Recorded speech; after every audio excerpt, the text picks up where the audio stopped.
Bonsoir à tous, bonsoir à toutes et bienvenue dans ce 20h dont voici le menu. Le président de la République exhorte les secteurs publics et privés à créer 1 million d'emplois en 3 ans. Il a également demandé la levée des lenteurs notées dans la délivrance des permis de construire. C'était au cours du Conseil présidentiel de l'investissement tenu hier à Dakar. 1 million d'emplois créés en 3 ans, c'est l'objectif que le chef de l'État fixe au secteur public et privé. Cela se passait hier au cours de la 10e session du Conseil présidentiel tenu à Dakar.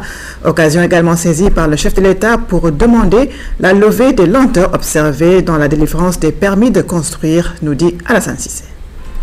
Quelle réforme pour renforcer l'impact social des investissements privés? C'est autour de ce thème que s'est tenu le 10e Conseil présidentiel sur l'investissement, le CPI, une initiative du chef de l'État qui, en 10 ans, a su booster l'économie sénégalaise. D'ailleurs, cela a permis au Sénégal en 2009 d'être premier réformateur en Afrique et 5e mondial du rapport Doing Business. Des résultats qui confirment les avancées de l'économie sénégalaise sous le magistère du président Wade. La présente session du Conseil présidentiel de l'investissement revêt un caractère particulier et reste un grand moment d'échange entre les plus hautes autorités de l'État et le secteur privé autour des préoccupations de l'entreprise. Elle cristallise une décennie de réformes destinées à lever les contraintes à la compétitivité de notre économie et à renforcer l'attractivité du Sénégal en termes d'investissement.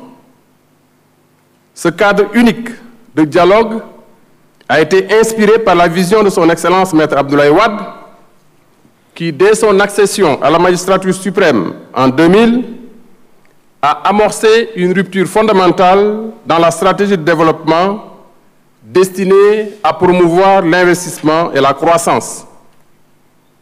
Le schéma de développement adopté à cet effet repose sur 3 piliers essentiels, à savoir l'amélioration de l'environnement des affaires, la promotion des secteurs porteurs de croissance et l'accélération de la mise à niveau des infrastructures.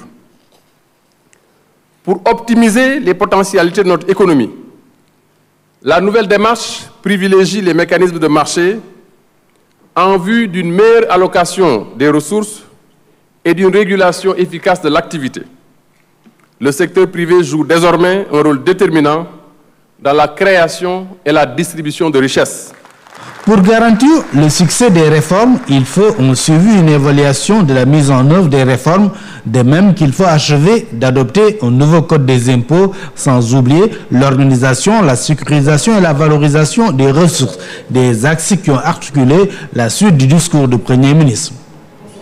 Ce Conseil présidentiel sur l'investissement, 10e session, marque la fin d'un cycle de réformes, donne l'occasion de revenir sur des faits saillants et de fixer de nouvelles ambitions.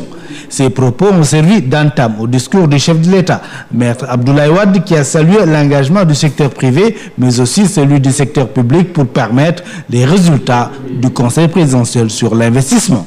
Si le Conseil présidentiel de l'investissement a pu réaliser beaucoup de choses, notamment l'amélioration de notre gouvernance dans ces aspects d'investissement public et investissement privé.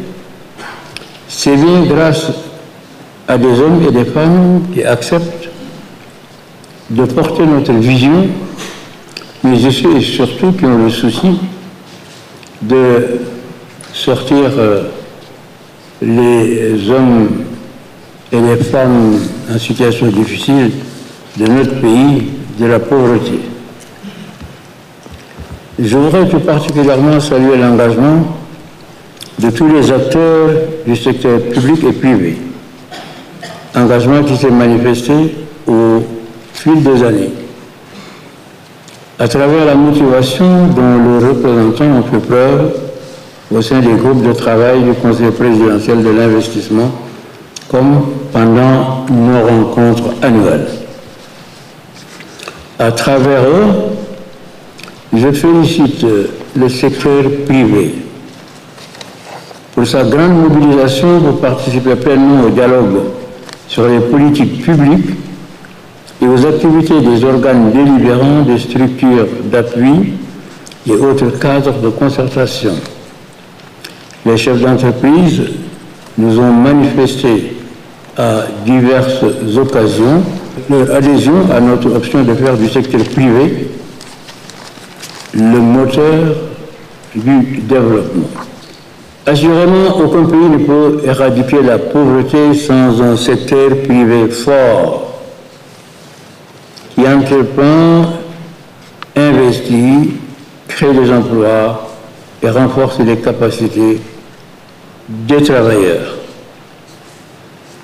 L'action du secteur privé vient en complément de celle de l'État. C'est pourquoi, de mon accession à la magistrature suprême, j'ai mis l'accent sur les infrastructures, convaincu que je suis que celle-ci constitue un des piliers du développement du secteur privé, donc du développement économique et social. Je me félicite que la réalisation de mes grands projets, en particulier, entre autres, l'autoroute à péage et le nouvel aéroport international de Diass, ait parfaitement intégré la recherche d'un impact social élevé, aussi bien en termes d'emploi que de traitement des besoins des déplacés, ainsi que des aspects environnementaux.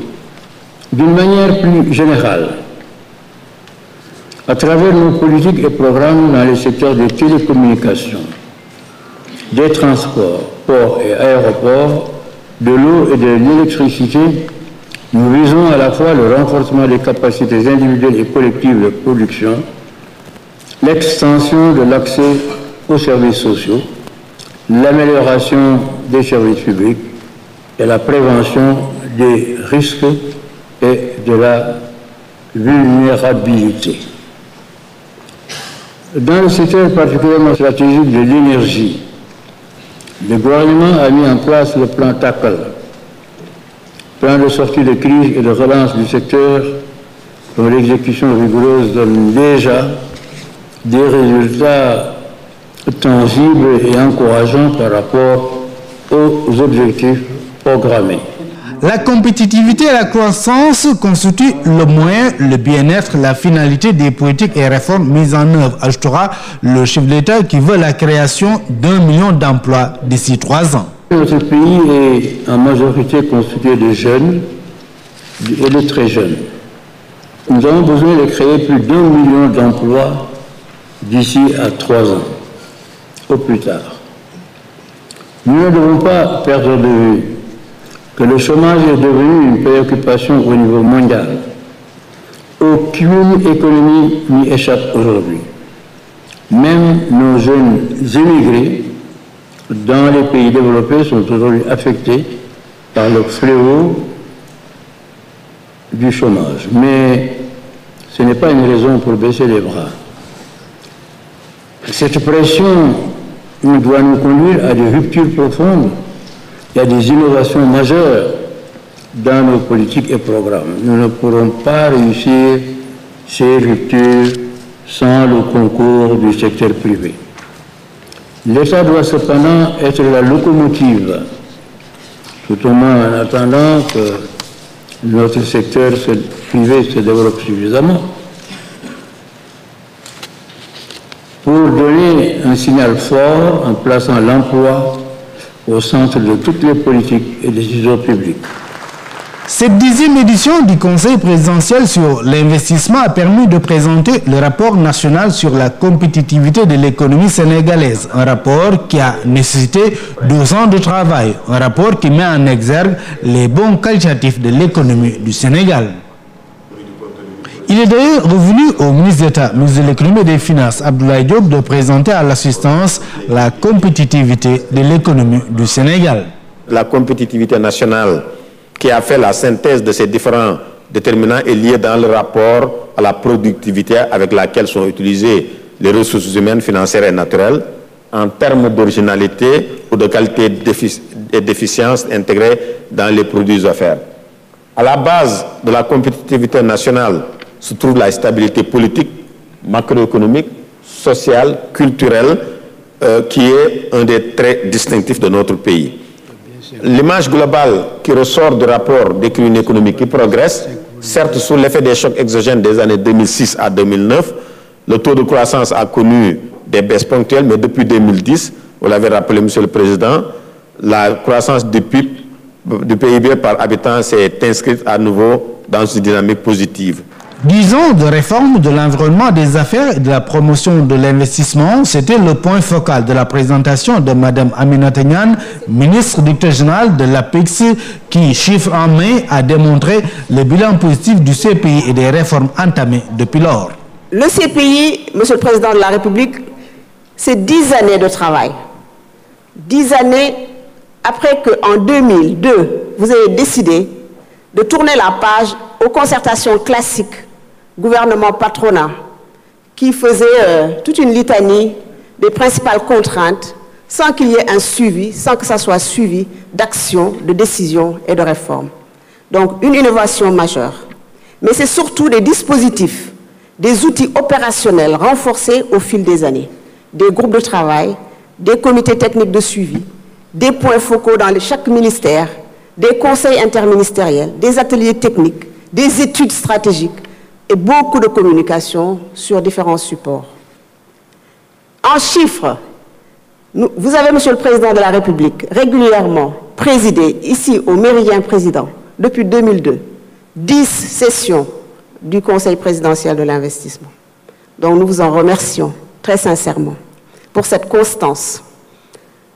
Monsieur le Premier ministre, vous avez vous-même et vos prédécesseurs, mais surtout vous, parce que ça s'est accéléré ces dernières années, présider une vingtaine de conseils interministériels de préparation et de suivi des réformes, auxquels, bien sûr, ont participé pratiquement l'ensemble des membres du gouvernement.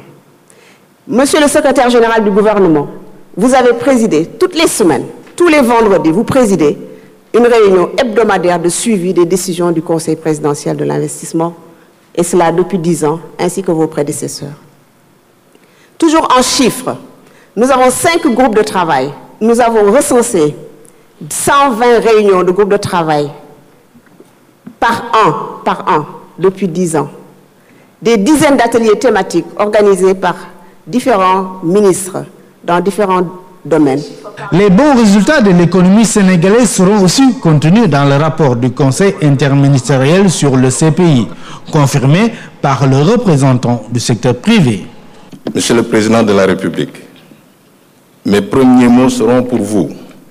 Je dirais que le Sénégal qui travaille, le Sénégal qui a investi 4 471 milliards de francs CFA et a créé plus de 150 000 emplois de 2000 à 2010.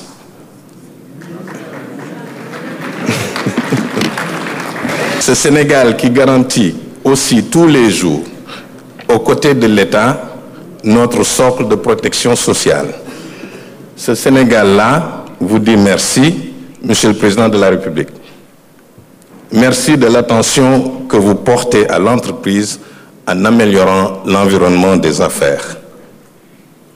En créant l'APEX au mois de juillet 2000, puis le Conseil présidentiel de l'investissement au mois de novembre 2002, une nouvelle vision du partenariat public-privé est née et une dynamique s'est installée. Le débat général qui a suivi a permis de soulever différents écueils dans la mise en œuvre des réformes, notamment la question des lenteurs énormes notées dans la délivrance des permis de construire. Les impacts sociaux des investissements ont aussi été abordés dans ce débat, des questions qui seront insérées dans les recommandations finales. Je voudrais demander au Premier ministre de résorber le plus rapidement possible le stock de demandes de permis de construire, car les entreprises considèrent qu'il y a un grand blocage à ce niveau. Je vous demande vraiment, Monsieur le Premier ministre, étant donné que nous sommes les champions de la réforme, de réformer la procédure d'attribution des permis de construire, ici à Dakar et dans tout le Sénégal. Ce conseil présidentiel a innové en distinguant les administrations sénégalaises qui ont été les championnes dans l'application des réformes. À ce titre, l'administration des douanes et celle des impôts ont été distinguées, mais au titre du meilleur réformateur, le président du CNP a proposé une motion. Monsieur le Président, dans mon discours, je vous remercie pour l'attention que vous portez à l'entreprise. Je vous remercie aussi de la création du comité, enfin du Conseil présidentiel de l'investissement, qui a créé une nouvelle vision du partenariat public-privé. Donc je vous décerne le prix de meilleur réformateur. Voilà. Au titre des innovations de ce 10e Conseil présidentiel de l'investissement, des investisseurs depuis Saint-Louis du Sénégal ont participé au débat grâce à la magie des technologies de l'information et de la communication en vidéoconférence.